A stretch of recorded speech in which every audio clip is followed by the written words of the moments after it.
follow God's word. So when we do the opposite, what are we doing? We are sinning. Give me sin. I'm sure the Bible says exactly what you just said. Read. It's the book of 1 John, chapter 3, verse 4. Bring it out. Whosoever committed sin, transgresseth also the law. For sin is the transgression of the law. So a lot about people, they go into these churches and they still don't know what sin is. They want to get the kingdom of heaven, but you don't know what sin is. So God says you're not going to get the kingdom of heaven unless you stop sinning. But if you don't know what sin is, how can you get the kingdom of heaven? Right. How can you get the kingdom of heaven?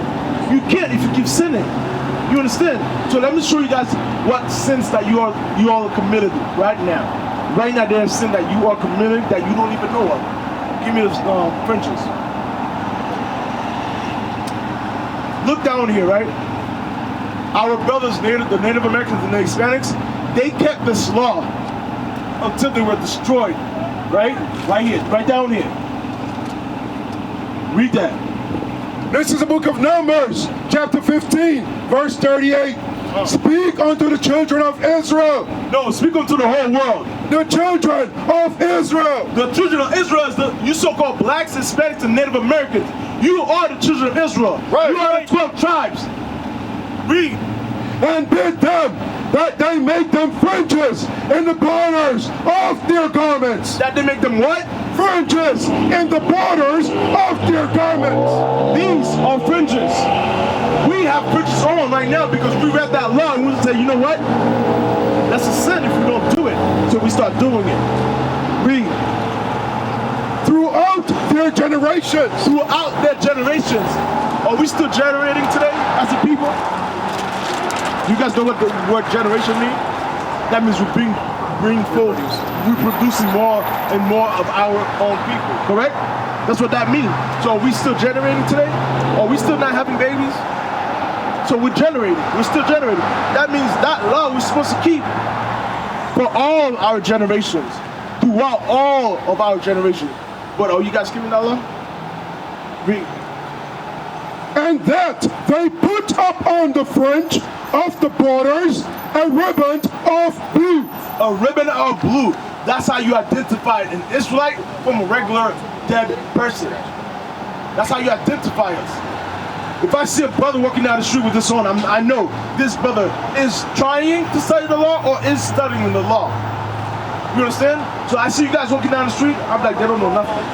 They don't know who they are. That's what this tells you. This tells you, okay, that brother right here, that brother's trying to figure out who he is on this earth. So this is a reminder. This is a reminder that we must keep the laws of God. This is a reminder that we have fallen off. So when we see our brothers and sisters with no fringes on, we know they're not keeping the laws. This is a very little law to keep. It's easy. Some of us saw it on ourselves. Read. And do them, and that you see, not after your own heart and your own eyes, after which ye use to go a warrant. So our own eyes, our own heart, we have departed from the Most High God. So we did what we wanted to do. But is it really what we wanted to do? No, we only did what everybody else was doing. It was never what we wanted to do. We want to follow. We're supposed to be leading, but we want to follow. Give me the law, Deuteronomy 22, verse 5. Let me show you something. Let me show you something about the law for you. How old are you? You're 21, okay. All praises. So you have enough brain capacity to understand what is being brought out. Read. It's the book of Deuteronomy, chapter 22, verse 5. The woman shall not wear that which pertaineth unto a man, neither shall a man put on a woman's garment. Read the latter part again. Neither shall a man put on a woman's garment. So if a man put on a woman's garment, what does that mean? Huh? No, what is he doing if he put on a woman's garment? Huh? No. What is he doing? What is a woman's garment? Her clothes, right? So if a man put on a woman's clothes, he's disobeying, right? So then, if a woman put on man's clothes, what is she doing?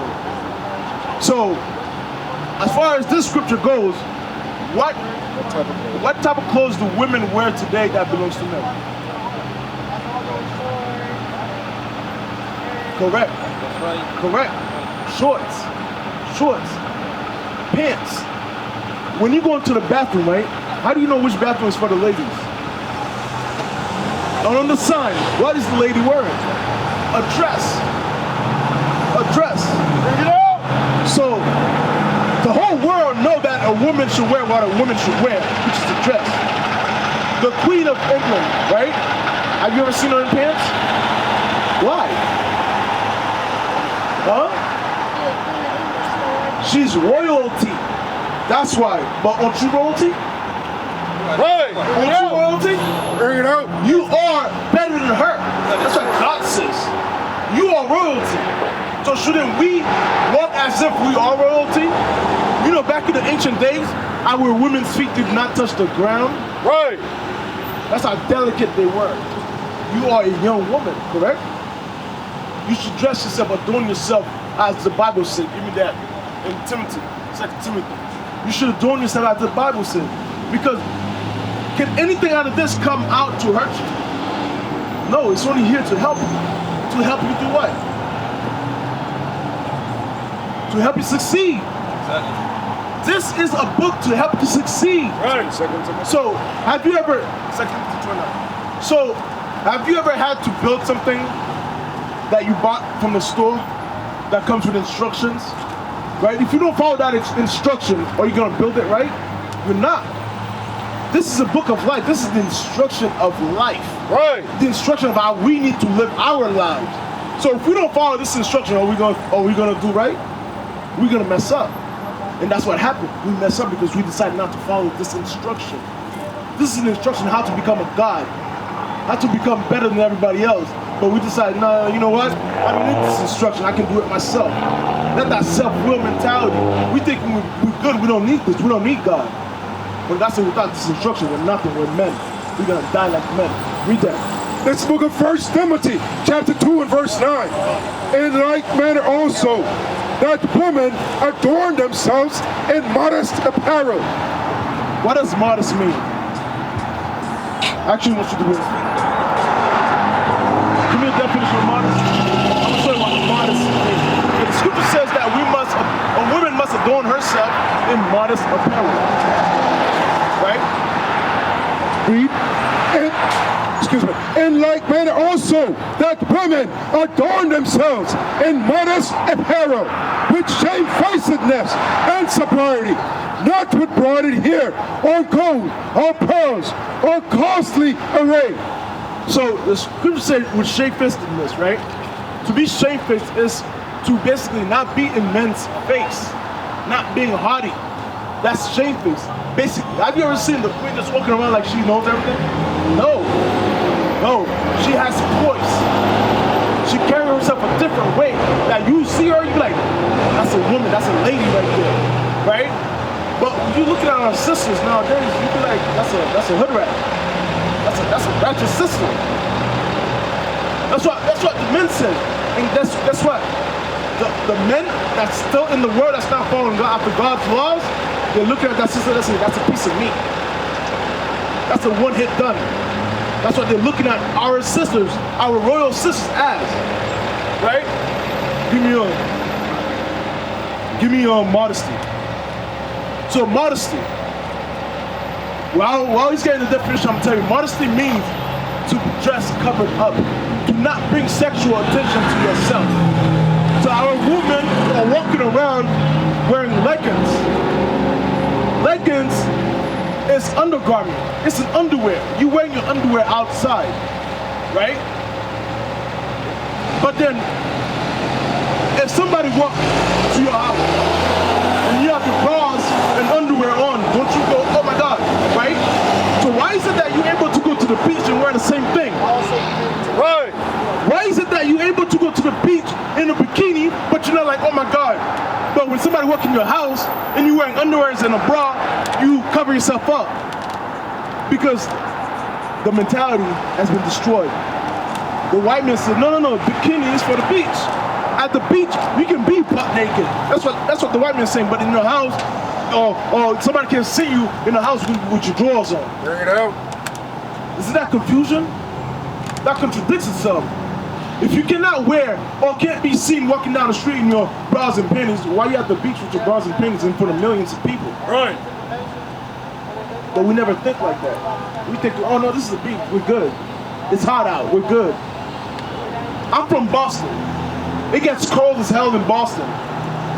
We see women outside in miniskirts in the wintertime. It's 20 degrees outside, right? But they're wearing pants in the summertime, but then they tell us, oh no, it's cold, that's why we wear pants. I'm like, but it's the summertime, you're still in pants. But in the wintertime, you're wearing a miniskirt. Contradiction. We've been destroyed to that level. Read that. Definition of the word modest as it pertains to women. Dressing or behaving so as to avoid impropriety or indecency, especially to avoid attracting sexual attention. So when a woman wears leggings, when a woman wears tight clothes, they do it to attract a special attention, right? That's what they do it for. You ever see a woman put her clothes on and then the first thing she do is look behind to see how she looks in the pants? Because she wants everybody else to look at her, whether it's men or women. She wants everybody to give her attention. Why are we so low that we're seeking attention? When the only attention we should be seeking is the attention of God. Right. That's the only person we should be seeking attention from. Because if God has turned his back on you, you are done. You are done. So the attention we're supposed to seek is his attention. Not vainglory. Not looking for other people to look at us and say, hey, you look good. Hey, ooh, look how you look. No, we're not supposed to be looking for that. So a woman is supposed to adorn herself as royalty, as a princess, because that's what you are. That's right. You are a princess. That's right. Look at all the Disney characters, right?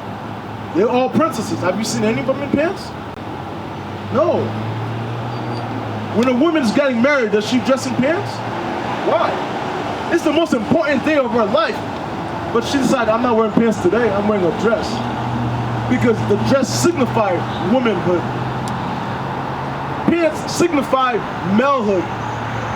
When a woman put on pants, it put a masculine spirit on you.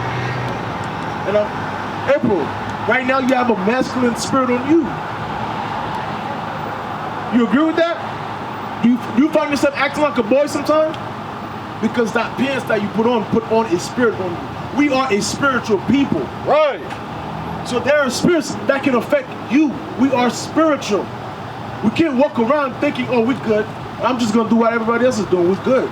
No, we're going to be affected a different way. We're being shot down in the street because we're not keeping the laws. We're being killed. We're being tortured because we're not keeping the laws. Why? Because the law is a spiritual book. It's a spiritual law. So if we don't do it, we get punished. Do everybody else get punished the same way? Hell no. Hell no. Give me Daniel. Read that. Modesty as it pertains to clothing, not revealing or emphasizing the figure. Modest dress means that the hemline must be below the knee. The hemline, you know what hem means? So this is the hem of this garment. The hem of my pants is tucked in. So the hemline of a woman's dress should be below her knees. That shows modesty. That shows modesty. We used to scream black power while heroin was pushed. But at the end of the day, nothing's in vain. IUIC has been given a vision. The tents of Judah has risen. Many has attempted the mission, minor murmuring, omitting, and missing the mark. Just reading that he had the flame of fire in his eyes gave us the spark. We on Paul's mission. We out on the road, purple and gold, from Mexico, Cuba, Haiti, Ghana, Sierra Leone. 144,000 boots banging, concrete crackling. These are our men repented at heart. The scriptures is proof. IUIC, we deliver the truth.